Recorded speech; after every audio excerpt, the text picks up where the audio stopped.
Assalamualaikum warahmatullahi wabarakatuh. Kami dari kelompok 6 ingin mempresentasikan video tentang pengelolaan proses tugas yang ketujuh sebagai berikut.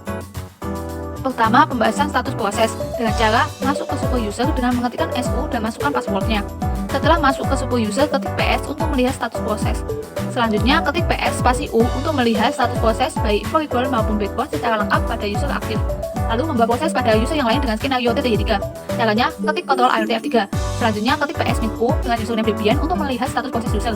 Lalu ketik PS spasi A untuk melihat status proses baik forward maupun backward untuk semua user aktif.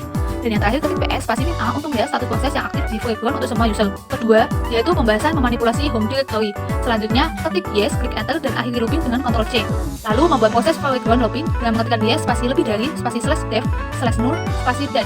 Setelah itu, untuk melihat status proses, ketik PS lalu klik enter. Selanjutnya, untuk melihat status proses berdasarkan atribut dengan mengetikkan jobs lalu ketik enter.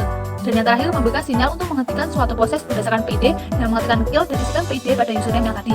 Klik enter, lalu ketik lagi jobs dan enter.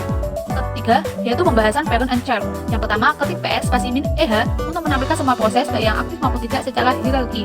Lalu ketikkan PS spasi min EF untuk menampilkan semua proses baik yang aktif maupun tidak secara simbolis. Lalu ketik PS3 untuk menampilkan semua proses baik yang aktif maupun tidak dalam grafik pohon.